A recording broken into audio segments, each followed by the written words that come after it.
Hey guys, how's it going? Hope you're doing well. My name is Crown, and today I'm going to read you some very interesting stories that I hope that you're gonna love. And now, without further ado, let's go! This happened about 1 year ago. So it was my brother's birthday in a week of this happening, so I went to the shop to get him something. And I went with my friend, let's call him John. I looked for a while, then noticed a Nintendo Switch 6 months membership gift card, which there was only one left of. So then I walked around the shop with John to get something for us. We started to hear a kid cry near the gift card section. And the gift card section was at one side of the shop, we were at the other. Very loud. When we were about to pay, we saw the entitled kid and his entitled mom. They saw me with my gift card and said, "Excuse me, what do you think you're doing?" My friend replied, "We're just paying." "Why can't my son have that gift card?" "No. Can you leave us alone now?" I said. "How dare you threaten me like that? It's my son's birthday today, and he needs that gift card, otherwise he will be in a bad mood for the rest of the day." I could see the kid was behind me, trying to tackle me, which made my friend laugh. "How dare you laugh at my child? Don't make me call the police. I've got 12 people arrested." She then started yelling when we ignored her. "Give it to me, you brats. You're 14. You don't need it anyway. Play fair on the younger kids." We had it first. If you don't like it, then go away. Anyway, why does your kid need toys? Save it for the babies. She then screams at the top of her lungs, "Security!" The security came running over, and at this point I was thinking, oh crap, I am not good at these kind of things, and normally get really shaky. What seems to be the problem here? Those two brats took my purchased gift card that I was buying for my son's birthday tomorrow. "Didn't you say it was today?" My friend said. "Liar, liar! Kick him out!" At this point there was a crowd, which was shocked by what they were seeing. The security said to the entitled mother, "Can I have some proof, please? If you don't, I'm going to have to ask you to leave." "No, why should I show proof for something I know?" I replied with a smile. "And by the way, your son's still trying to get my gift card." "It's not yours, it's mine. And let him do what he wants to." The security guard said, "I'm going to ask you to leave if you don't show proof of purchase." She then said, "Fine, you just lost a customer for life." I found that very funny because of the fact that it was Asda, a huge UK supermarket company owned by Walmart. The security guard apologized to us and said that she always causes a lot of trouble around here, and she will be banned from all Asdas if she does it again. We purchased it and walked to our homes. Now my friend told me what happened after, so it may not be entirely accurate as I wasn't with him when this happened. The entitled mother followed John all the way home, trying not to make him notice. The entitled kid shouted out that my friend was a couple meters away, and the entitled kid ran up behind him to see if he had it. The entitled mother yelled that he should give it to her now, and then tried to slap him when he said he doesn't have it. But he dodged. She was trying to slap my friend on the legs, which he also dodged, and she hit her own kid instead. He called the police and they said that she has caused plenty of trouble. She was eventually arrested and my friend ended up pressing charges against her. Context: I, male, at the time 15, was at a friend's birthday party. He had a bunch of his extended family and a few friends over, including entitled mother and the kid, and we were having an outside barbecue in his garden.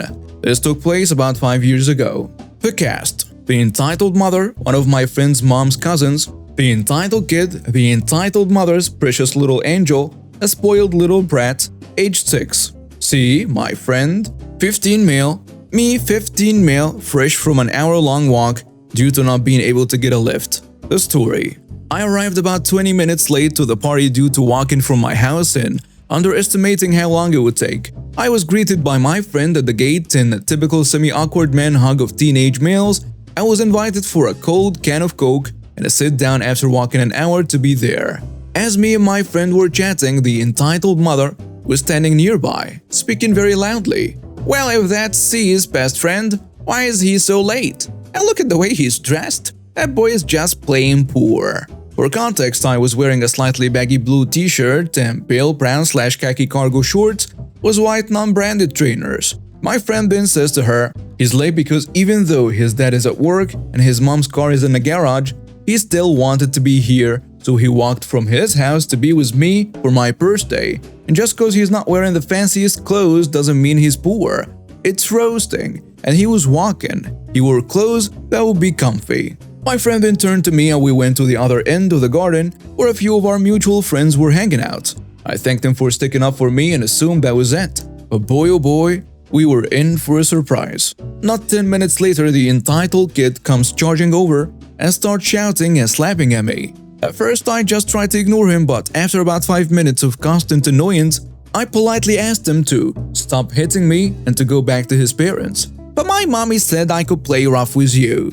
I'm sorry kiddo, but I'm tired. I don't want to play right now. Maybe later. The entitled kid then runs off, and we see him run up to his entitled mother and talk to her and point at us. The entitled mother then glares at us and then bends over to the entitled kid, speaks to him and nudges him towards us. Once again, the entitled kid charges up and starts slapping at me and yelling.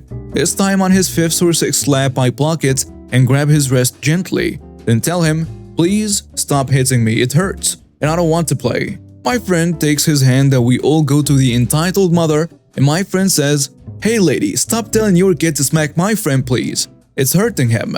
Then we walked away. This must have happened 6 to 7 times, and each time, my friend would get angrier with the entitled mother, eventually telling her that if the entitled kid didn't stop hurting me, that he would give me permission to fight back. After a massive rant about the arrogance of today's youth, the entitled mother takes the entitled kid and my friend brings me and our friend group some food. Not 5 minutes later, this kid is back again, but this time my friend picks him up and carries him back to his mother. I told you lady, we don't want to play with your kid. Please stop sending him to us. But he's bored. I don't care. You're ruining my birthday party, and this is my final warning. If your kid hurts my friend again, he will be hitting back. After shouting this, my friend storms back to us and we decide to go inside to my friend's room to play on his Xbox or watch a film. Halfway over, I hear a shrill scream and the entitled kid charges into me and punches me square in the genitals with all the force in his chubby little body. I shoved him away and doubled over slightly and yelled at him, "What the hell, kid? I told you I don't want to play." Before anyone can react, the entitled kid is back on me screaming and punching me. So I did the only thing I could think of. I slapped him round the face. Before you all get mad, I didn't slap him very hard, enough that it hurt and made his cheek a little pink. However, what I didn't think about was that my hand was roughly the size of his kid's head. So when I slapped him, he was thrown on the floor, where he promptly began wailing at the top of his lungs, drawing the eyes of the 5 to 6 people who hadn't seen him attack me.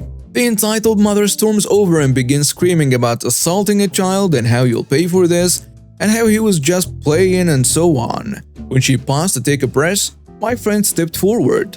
"You were warned.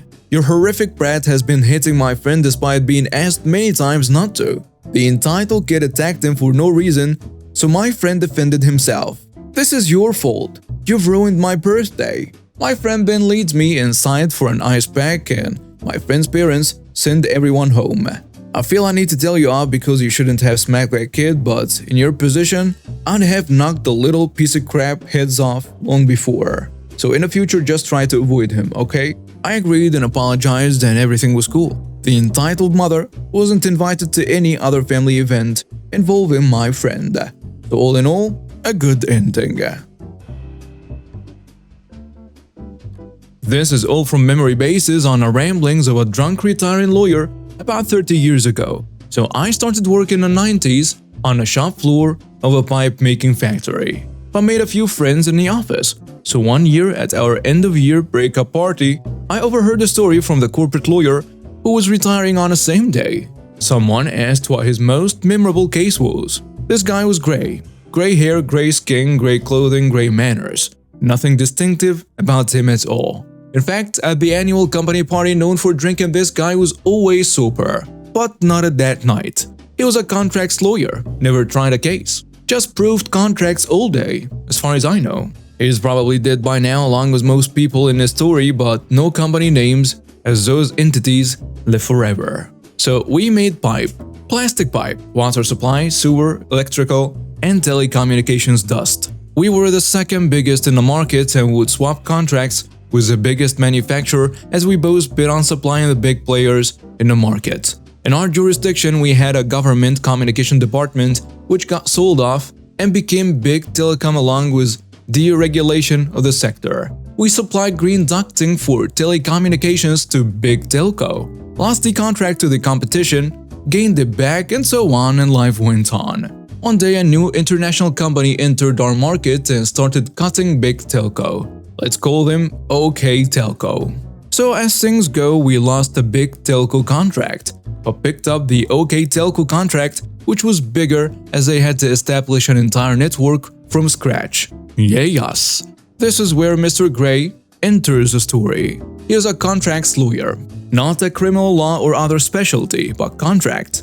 He gets a please attend meeting invite from Big Telco, along with a select few from our company, probably about the upcoming renegotiation of contracts. When Mr. Gray walks into the room with his boss, there sitting across the boardroom table are Mr. Lawyer and several $5 award flesh-eating attack lawyers. They ambush them with an injunction about using this green, the standard telecommunications green for OK Telco pipes, and are ready to take them for everything including the pension fund for daring to supply the competition. They had a strict contract on the table which had to be signed then and there. Or another $5 award flesh-eating attack lawyer standing by at the courthouse would have a judge sign an injunction against making any pipe at all until the case was settled. Probably an empty threat, but even a 2-week break in production could kill our company, while lawyers cleared it with a judge to let us make other types of pipe. Mr. Gray looked over the contract and told the boss to sign, as they could tie us up in knots due to their huge size and budget, while the contract just made it clear that this green was the exclusive property of Big Telco and could only make it for Big Telco. We folded like a shirt and signed. Life went on with us making OK Telco that green pipe. A few months later, Mr. Gray went to a 20-year reunion from his law school. Guess who was there? Mr. Lawyer, telling everyone about how great a lawyer he is and how he can push around anyone due to how great he is, and definitely not due to his huge budget and army of $5 award flesh-eating attack lawyers. Mr. Gray is pissed. Mr. Gray bides his time and pours over the contract. A few years later, Big Telco had to have a name change due to how much bad press they have from shifty service and practices. And as a way to avoid debt under the old name, they change everything. Storefronts, letterheads, everything. They are now New Old Telco. Contracts come and go. The other big pipe company gets the contract from New Old Telco to make pipe. Mr. Gray strikes. Other pipe companies and New Old Telco get served with cease and desist orders about making and using green pipe. Lawyer is puzzled and angry that this has happened and calls Mr. Gray. Mr. Gray arranges a meeting and then hangs up on lawyer mid-threat. The lawyer turns up with his $5 award flesh-eating attack lawyers to see just Mr. Gray in the boardroom, no ambush, no backup, just him. Mr. Gray lets him vent his spleen about how they are going to gut the company. Mr. Gray will never work in law again. Then Mr. Gray takes out a packet of papers and the highlighter, makes a few strokes, and pushes it to the closest $5 award flesh-eating attack lawyer. They read what he had highlighted and screwed up their faces. This was repeated as the papers were passed to the lawyer. I am no lawyer and this was about 30 years ago, so I can only paraphrase what Mr. Gray said he had highlighted. Only our pipe company, in conjunction with Big Telco, can make and or use this green pipe, exclusively with no substitutes, parent or child companies, successors or blah blah blah. Since there were only 2 companies listed on a contract, they were the only 2 sets of people who could decide the fate of this green pipe.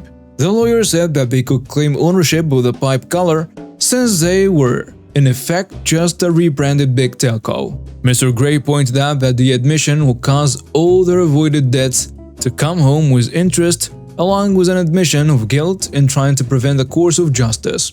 The lawyer then claimed that they inherited the ownership. Mr. Gray cut him off with a no child company clause. Lawyer went on for a while, being blocked by Mr. Gray at every turn. And at the end, even his $5 award flesh-eating attack lawyers were jumping in to shut him down because he was exposing them to risks greater than any of them were willing to be a part of. Especially since they had made the contract as airtight as they could to screw us. As they were leaving, Mr. Gray said two things. This was an unfair fight. All of you versus me. Next time, bring more and smarter lawyers. And since we now effectively control the screen, here is a document making the color public domain. We don't want to screw the other pipe company. It's not their fault. They have idiots for customers. This is a lengthy story that happened to me, female, around 6 years ago. I applied for a job as a bar manager at a new resto bar that opened up in my area, Ontario, Canada. The owner of this bar had some issues with her liquor license being revoked at a previous establishment, and there was some sort of stipulation. This part I am not clear on, where she was required to not be on site or involved in the business in any capacity for any reason. She was a prohibited person, and I believe she made her husband the owner on paper. But for this story, she is referred to as the owner. Hire a manager with 5+ years experience and a smart serve certificate to run and be responsible for the bar, in order to get another liquor license. After a short interview process, I was offered a job. I was told of these terms. I accepted them despite the already apparent red flags. I was a very poor student. When the restaurant/bar opened, everything quickly fell apart. Despite the owner not being allowed to be on premises, she proceeded to micromanage both the kitchen and front of the house. She stopped scheduling kitchen staff to save money and was working in the kitchen herself. Food quality plummeted, customers became irate at how long of a wait it was, and word spread quickly in the small town. Eventually, a select few regulars became our only customers. More hours got cut. Waitresses and kitchen staff were let go. The owner was now drinking at the bar and at the same time was waitressing and cooking. This was all in a matter of a month. One night that month it was exceptionally nice out, and we had a lot of boaters in the area. We had a pier near the bar where boats could dock and walk into the restaurant. A large group had walked in on this night, and they were both very clearly underage and very clearly over-intoxicated. I immediately cut them off, to which they made a very large stink about it, enough that the owner's husband came over to ask what happened. I explained that I had to cut the group off and wasn't going to serve them, to which the owner's husband decided to take their drink orders and serve them anyway. Obviously, money was tight, so they didn't care about the rules. The next day, the owner pulled me into the office and accused me of stealing $50 out of the till the night before. I knew this to be a lie that could be easily disproved because there is a camera located directly above the till that is synced to the time code on the POS. I was fired on the spot. I 100% believe this was because I was refusing to serve customers and thereby damaging their bottom line. I was really miffed to be accused of doing something I didn't do, and more upset that she used this lie she made up as an excuse to fire him. Because a stipulation of her having her liquor license was me working at the bar as a manager, I emailed the liquor control board when I got home and informed them of the rules being broken at the bar. A liquor inspector came to meet me later that week and took a statement. He then paid a surprise visit to the bar and was able to witness all of the things that I informed him about, including the owner both being on site and being involved in the business, serving minors and serving intoxicated persons. The liquor inspector slapped him with a very large fine, north of $57. Their liquor license was suspended and the owner was too broke to pay the fine. I was forced to close the restaurant. I received death threats from her for a while after that, but the revenge was absolutely worth it. And now we have reached the end of today's stories. Thank you for watching and see you next time.